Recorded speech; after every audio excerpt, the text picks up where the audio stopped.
The great hall was empty now. The fires in the hearth had burned down to embers, their orange glow barely touching the heavy timber beams above. Scattered cups dotted the long tables, some tipped on their sides, mead pooling in the wood grain like dark blood. The servants would clean it by morning. They always did. Thor sat alone at the high table. He should have retired to his chambers. He should have been asleep hours ago, his body heavy with the satisfaction of victory, his mind quieted by mead and the thunder of warrior songs. But sleep would not come. It had not come for weeks now. Somewhere across the palace, Loki was breathing. That was the thought that kept him here, in this chair, in this fading light. Not the battle won or the giant slain, not the glory that would echo in the halls tomorrow, just the simple fact of Loki's existence somewhere in this palace, in the dark, breathing, and the question it always asked, what is he planning now? Thor knew the answer. He always knew. Another scheme, another trick, another beautiful lie wrapped around something sharp. Loki would reach for him eventually, the way he always did, and Thor would have to decide whether to catch his brother's hand or let it fall. The embers crackled. A log collapsed into ash. Thor did not move. There was a time when the thought of Loki did not feel like a blade at the throat. Thor could remember it if he tried. Childhood. The two of them running through the silver corridors of Asgard, their footsteps echoing, their laughter sharp as bells. Loki was smaller then, quicker, quieter, always 3 steps ahead in whatever game they played. Thor had loved following him, not because he won, but because Loki made the winning feel possible, made everything feel possible. When did that change? The memories blurred at the edges. Somewhere between adolescence and the first betrayal, the love had curdled into something else. Not hatred. Thor could never manage hatred for Loki, try as the warriors told him he should. What he felt was worse. It was the ache of something broken that refused to stop hoping it could be mended. The letter had come this morning. Loki's handwriting, that familiar slant, those elegant curves that looked like poetry until you realized they were poison. Another invitation, another test. Come to my chambers tonight, brother. I have something to show you. Thor had read it 3 times, set it down, picked it up again. He had not gone. He had not burned it either. There is a name for what Thor feels when he thinks of Loki.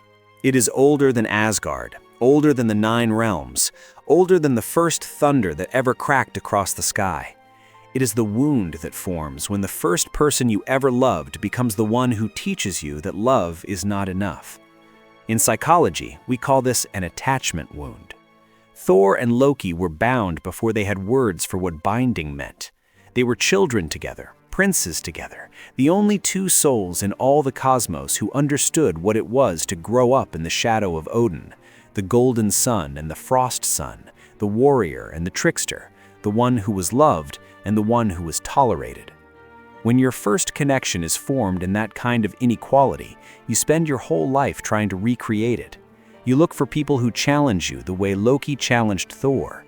You keep reaching for the ones who hurt you, hoping this time they won't. You stay in bonds that wound you because the wound feels familiar, and familiar feels safer than the terror of reaching for something new. Thor knew all of this. He knew Loki would betray him again. He had always known. Every time he walked toward his brother's door, he knew the blade was coming. And still, every time, he walked. The battle had been glorious. The giants fell like wheat before the storm, their screams swallowed by the thunder that rolled across the frozen plains. Thor's hammer sang its song, each strike splitting the air, each return to his palm like a heartbeat. Mjolnir knew him. Mjolnir loved him. The weapon was more than metal. It was an extension of his will, his fury, his grief. When the last giant collapsed, Thor stood alone in the silence. His warriors cheered behind him. He could hear them, the songs beginning, the horns sounding, the pound of fists on shields. Victory, glory, the thunder god's legend renewed. They would tell this battle for 1,000 years. They would sing of Thor at the gate, unstoppable, unyielding, the protector of all that was good and right in the 9 realms. Thor did not turn around. His armor was slick with the blood of giants. Some of it had dried to a dark crust along the edges. His hands, still clenched around Mjolnir's handle, trembled slightly. Not from exhaustion, not from the cold that bit through his furs, from the silence, the terrible hollow silence that opened inside him the moment the fighting stopped. Because in battle, there was only the next strike, the next enemy, the next breath.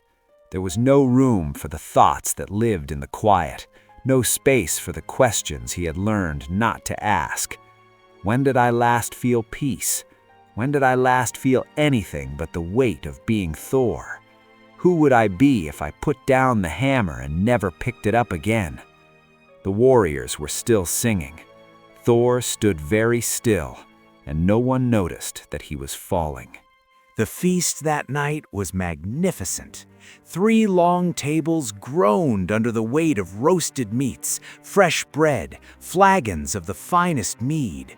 Torches blazed on the walls, casting dancing light across the faces of 500 warriors. Songs were sung, old songs, heroic songs, songs about Thor's ancestors and Thor's own deeds. The hall echoed with laughter, with the clash of cups, with the rough affection of men who had bled together and would die together. Thor sat at the high table, and he had never felt more alone. They surrounded him on all sides. Warriors clapped his back, raised cups to his name, shouted their love across the table. He was the center of everything, the sun around which their world revolved. And yet he might as well have been a statue carved from ice, present in form, absent in every other way. There was a space on his left where Loki should have sat. It had been empty for years now, since the last betrayal, the last imprisonment, the last time Thor had looked into his brother's eyes and seen nothing there but mirrors. The seat remained empty, a gap in the formation, and no one ever filled it. As if they all understood, as if they all knew that some places were reserved for wounds that never healed. Thor drank. The mead was sweet and heavy, and it burned going down. He drank until the edges of the hall began to blur, until the laughter sounded distant, until he could almost pretend that the ache in his chest was simply the weight of too much ale. Almost. In the morning, he would remember none of it. He would rise, put on his armor, pick up his hammer, and walk out to face whatever the 9 realms demanded of him. He would be Thor, the thunder god, the protector, the unbreakable one. But tonight, in this hall full of people, Thor sat with his back to the wall and his eyes on the door, watching for a shadow that never came. Thor had surrounded himself with thousands, warriors who would die for him, allies who swore fealty in his name, admirers who filled the halls with their reverence. In the entire cosmos, there was no shortage of people who wanted to stand beside the thunder god. And yet, there is a term for what Thor has built around himself. It is not a fortress, though it functions as one. It is not a prison, though he cannot leave it. It is something more subtle, more insidious, a wall made not of stone, but of performance. In psychology, we call this defensive isolation. The mechanism is simple. To be seen is to be known. To be known is to be vulnerable. And vulnerability for someone like Thor is the one thing he cannot afford. Because if people see the doubt, the fear, the desperate loneliness, if they see that the thunder god is just a boy who never learned to be anything but strong, then the wall crumbles. Then he is exposed. Then he is wounded. So Thor stays in the center of the crowd, unreachable. He gives them his strength, his glory, his legendary fury. He gives them the version of himself that can be sung about in halls, that can be told in stories around fires. He gives them the god. What he does not give them is the man. And the terrible irony, the one Thor cannot see through the fog of his own defense, is that the walls he builds to protect himself are the very walls that keep him imprisoned. He has surrounded himself with thousands, and he has never been more alone. He has made himself untouchable, and he has never been more starved for touch. He has constructed the perfect fortress, and he is the only one trapped inside. Tomorrow, the warriors will follow him into battle. Tonight, Thor sits in a full hall, and the silence in his chest is louder than any thunder. Dawn broke over Asgard in slow gold. The light crept across the palace walls like a living thing, touching first the highest spires, then the great gates, then the bridge that connected the city to the outer realms. It was beautiful. It was always beautiful. The sunrise in Asgard was a promise of warmth, of victory, of the enduring light that would always push back the dark. Thor stood at the beginning of the bridge. In his hand, he held the letter, Loki's handwriting, that familiar slant. "Come to my chambers tonight, brother. I have something to show you." Thor had read it 100 times now.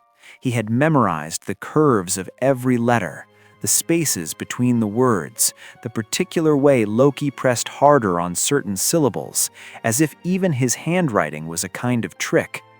The bridge stretched out before him, a ribbon of white stones suspended over the void.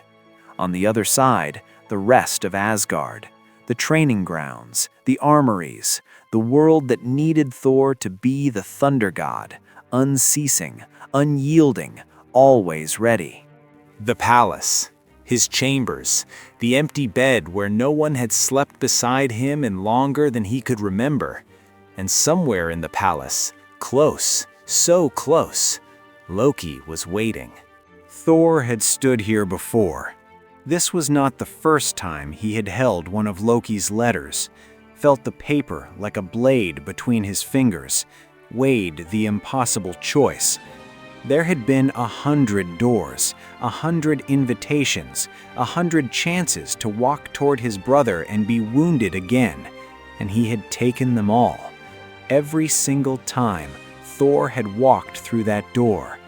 Every time he had hoped, despite everything, despite all evidence, despite the scar tissue that should have made him wise, that this time would be different. This time, Loki would not betray him. This time, the bond would hold. This time, they would be what they were supposed to be: brothers, family, the two halves of something whole. And every time, Loki had found a way to break it. The pattern was so old that Thor could trace it like a scar. Hope, trust, betrayal, wound, repeat. It was madness, the kind of madness that any wise man would call stupidity, that any warrior would call weakness. Why would anyone keep walking toward the same blade, expecting it not to cut? But that was the thing about attachment wounds. They don't let you choose rationally. They pull you back to the first template, the first love, the first face you ever learned to trust, no matter how many times that face has taught you that trust is a door that swings both ways.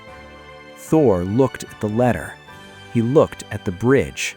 He looked at the sunrise bleeding gold across the 9 realms. And for the first time in as long as he could remember, he did not move. The question hung in the air like the first note of a song not yet written. Will Loki betray me? Thor knew the answer to that. Loki would. He always did. That was not the question. Can I bear to stop reaching? Because there was another path. There was always another path. Thor could turn around, burn the letter, walk the other way. He could fill his life with warriors and battles and the endless demands of being the thunder god. He could stay in the center of his crowd of admirers, untouchable, unreachable, alone in the only way that felt safe.